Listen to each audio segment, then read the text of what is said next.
Hello बच्चों, आज हम लोग एलर्जिक रिएक्शंस के बारे में बात करेंगे कि एलर्जी में आप देखें कि एलर्जी होती कैसी है। इसमें देखेंगे कि एलर्जिक रिएक्शंस कैसे होते हैं, किस कारण से होते हैं और किस प्रकार से होते हैं। तो आइए देखते हैं एलर्जिक रिएक्शन।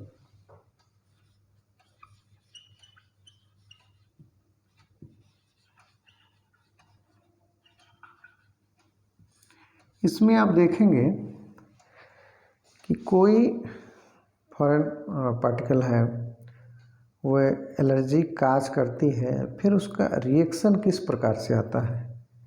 वो रैश के रूप में आता है, रैशेज जो स्किन पे होती है, या इन्फ्लेमेशन होता है, या इचिंग होती है। तो आइए वन बाय वन उसको देखते हैं।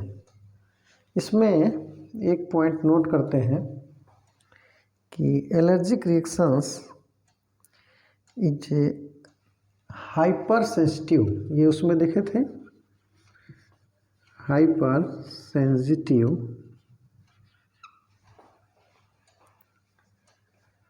Immune reaction.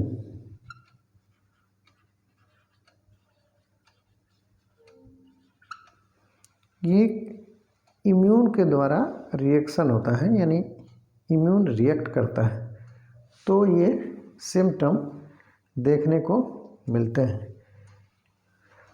Immune reaction to a substance, किसी सब्सटेंस के अगेंस्ट में होता है, दैट नॉर्मली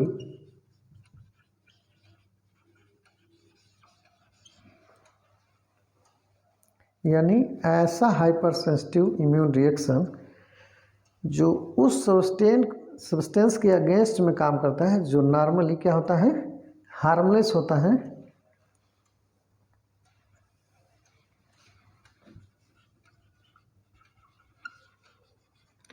यानी वो हार्मफुल नहीं होता है, वो हार्मलेस होता है। लेकिन कुछ लोगों के लिए वो रिस्पॉन्स करता है, यानी क्या हो गया, हार्मलेस और वुड नॉट, तो हार्मलेस होता है, यह क्या करेगा, और लोगों के प्रति इम्यून रिस्पांस नहीं करता है, यानी मोस्ट पीपल के अगेंस्ट में इम्यून रिस्पांस सही नहीं करता है।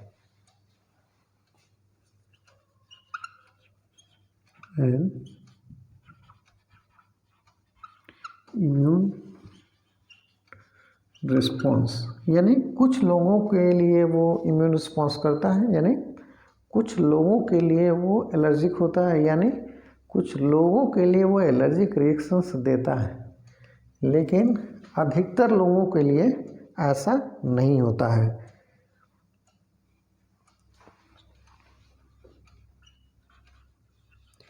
मोस्ट पीपल यानी अधिकतर लोगों के लिए। तो आप अक्सर देखे होंगे कि एलर्जी सबको नहीं होती है, बहुत कम लोगों को होती है, यानी एलर्जिकल जो रिएक्शंस देखने को मिलते हैं वो बहुत कम लोगों को ही मिलते हैं। इसलिए चूँकि वो जो सब्सटेंस होते हैं हार्मलेस होते हैं, अगर जो वो ट्रिगरिंग या फॉरेन पार्टिकल हार्मफुल होते हैं तो सबके लिए होते हैं।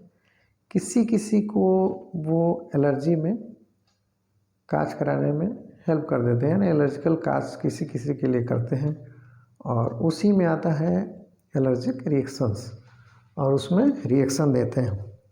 आप देखेंगे, नेक्स्ट पॉइंट देख लेते हैं।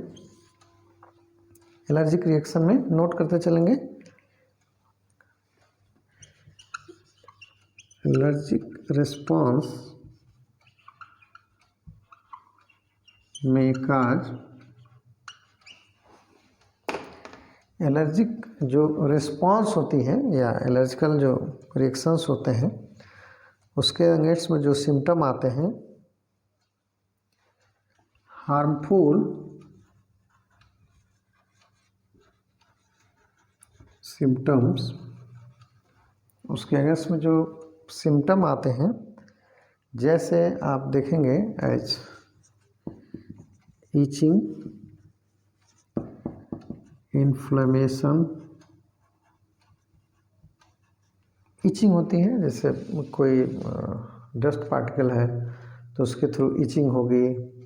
फिर थोड़ा सा इन्फ्लेमेशन हो सकता है, स्वेलिंग हो सकता है, या कभी कभी इंजरी भी होती है और टिश्यू इंजरी। तो ये चीज़ें एलर्जिक रिएक्शन में उभर के आती हैं और ये क्या होती हैं, एलर्जिक रिस्पॉन्स के रूप में आती हैं। अब देखते हैं कि इसको ट्रिगर करने के लिए क्या क्या है। तो नेक्स्ट पॉइंट इसको बना सकते हैं, कॉमन एलर्जी ट्रिगर्स।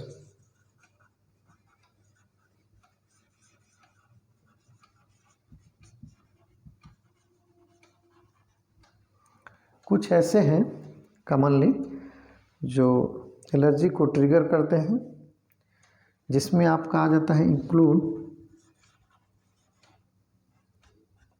क्या क्या है, वन बाय वन देख लेते हैं। जैसे आप देखेंगे, जैसे डस्ट माइट्स हैं, पॉलन है, और भी बहुत कुछ है। वन बाय वन देखते हैं इसको।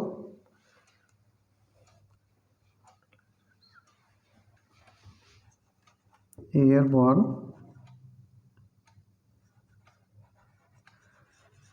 एलर्जेंस एज, जो एयरबॉर्न एलर्जेंस है वो इस प्रकार से है, जैसे आप डस्ट माइट्स हो गए,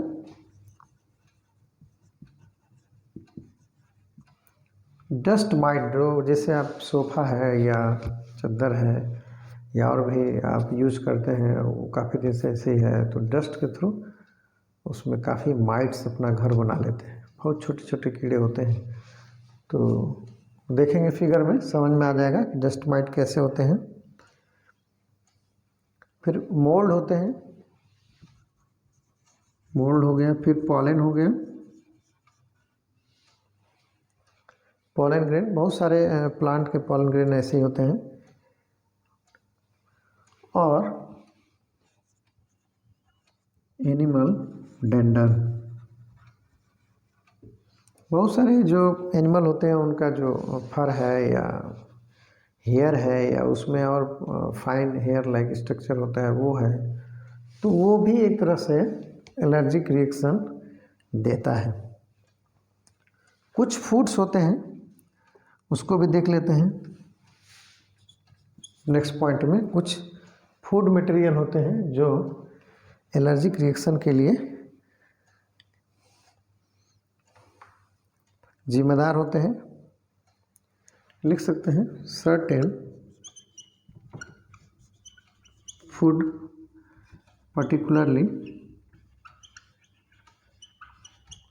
जिसमें से आपका पीनट्स है, पीनट्स मूंगफली है। कुछ लोगों को बादाम तो वैसे बहुत महंगा है, लेकिन कुछ लोगों को खाने से उसी का एलर्जी हो जाता है। और भी बहुत सारी चीज़ें हैं, जैसे एग का योग है उससे एलर्जी होता है। इस प्रकार से आप देखेंगे कि बहुत सारा कारण होता है। वीट है,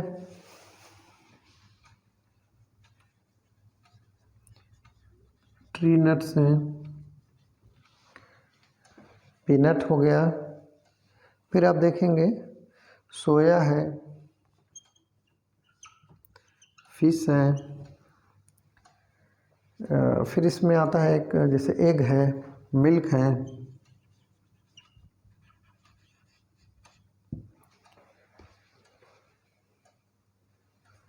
और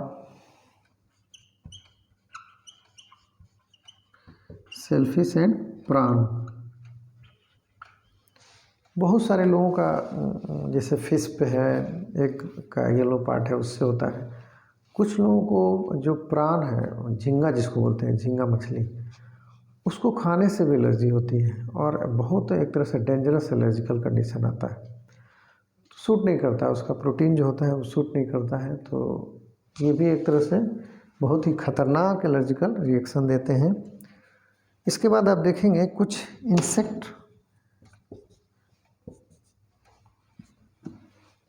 नेक्स्ट पॉइंट में देखते हैं, इंसेक्ट स्टिंग्स के थ्रू भी होता है।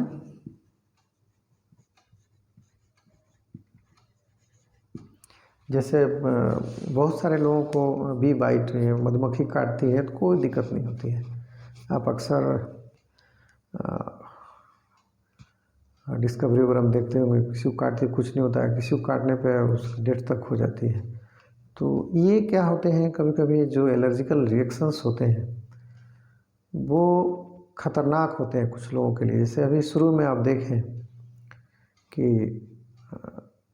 कम या हार्मलेस जो चीज़ें होती हैं, सब्सटेंस होती है, उसके थ्रू भी हाईली एलर्जिकल रिएक्शंस देते हैं। और मोस्ट पीपल में ऐसा देखने को नहीं मिलता है कि वो चीज़ें उसके लिए एलर्जी या रिएक्शन दे रही हैं। मैक्सिमम में नहीं होता है, बहुत कम लोगों में होता है। उसी प्रकार से वेस्प या कोई बी स्टिंग होता है, यानी वेस्प या बी मधुमक्खी काटती है तो भी देखने को मिलता है कि एलर्जी का रिएक्शन बहुत ख़तरनाक होते हैं और डेथ तक हो जाती है। तो आप देखेंगे कि वेरिएशन ह्यूमन बीइंग में इम्यून का कैसा रिस्पॉन्स है उस पर डिपेंड करता है। कभी कभी स्कॉर्पियन के बाइट, जो बिच्छू होता है, बिच्छू डंक मारता है, उसमें भी देखते हैं कि बहुत लोगों को कुछ भी पता नहीं चलता है, बहुत हल्का सा महसूस होता है, लगता है कि कोई बी बाइट की है या चींटी काटी है। और किसी किसी के लिए वो मरने जीने तक की नौबत आ जाती है। तो आप देखेंगे तो अलग अलग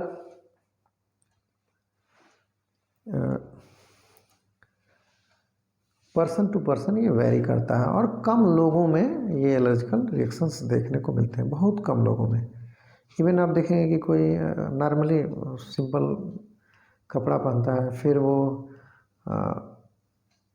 कुछ थोड़ा सा अलग उससे हट के करता है तो उसको एलर्जिकल रिएक्शन होता है। बहुत लोगों को कुछ भी पहने, टेलीकाट पहने, काटन पहने, कुछ भी पहने, बहुत फ़र्क नहीं पड़ता है। तो इसमें ये देखने को मिलता है कि ये जो इम्यून रिस्पॉन्स होते हैं बहुत कम लोगों में ऐसा देखने को मिलता है कि वो एलर्जिकल रिएक्शन देते हैं। लेकिन ये जो कम लोग ही हैं तो एक तरह से ख़तरनाक तो है ही है कि उसमें रिएक्शन आ रहा है। तो उससे वो बचाने के लिए क्या करते हैं, उसी को छोड़ देते हैं। जैसे प्रॉन नहीं खाएंगे, वीट से एलर्जी है तो वीट नहीं खाएंगे, ये सारी चीज़ें हैं। जैसे नट्स है, पीनट है, फिर फिश, बहुत सारी फिश वैरायटी है, एक योग है। तो इस प्रकार से उसको अवॉइड करते हैं ताकि ऐसा कुछ ना हो। और आप देखेंगे कि उसमें रिस्पॉन्स में वही आता है, इचिंग होगी, इन्फ्लेमेशन होगा, या टिश्यू इंजरी होती है, या ऐसा सफोकेशन टाइप से होगा, या सांस रुक सकता है, कुछ भी हो सकता है। जैसा ऐसा एलर्जिकल रिएक्शन आता है वैसे हो सकता है। तो है तो ख़तरनाक। तो ये आपका एलर्जिकल रिएक्शन है। इसमें मैं देखा हूँ अक्सर कि हर प्रकार के वातावरण में अगर जो आप रहते हैं तो ऐसा बहुत कम देखने को मिलता है। जैसे गांव में देखेंगे तो बहुत रेयर केस में एलर्जिकल रिएक्शंस देखने को मिलते हैं। एवरग्रीन रहिए, हर प्रकार के माहौल में रहने की कोशिश करिए। शुरू से ही अचानक अपने आप को घुलने मिलने में थोड़ा सा दिक्कत होता है। अगर जो शुरू से बचपन से ही अब जैसे नहीं बोलते हैं धूल मिट्टी में खेलना, तो बहुत फ़ायदेमंद होता है ये। उससे ये जो एलर्जिकल रिएक्शन होते हैं नहीं होते हैं।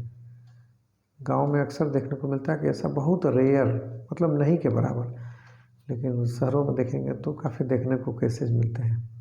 तो ये बहुत बड़ा कारण है कि शुरू से एडाप्ट, एक तरह से एडाप्ट होने का भी है, उसी के अनुसार रिस्पॉन्स आते हैं तो इम्यून उनको एडजस्ट कर लेता है, इम्यून रिस्पॉन्स अच्छा देता है।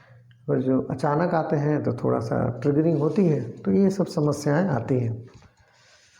अब देखेंगे इनको, ये कुछ कह रहे हैं, ज़रा इनके पे भी ध्यान दीजिए और इसको नोट कर लीजिए। फिर कोई डाउट होता है तो ज़रूर पूछेंगे।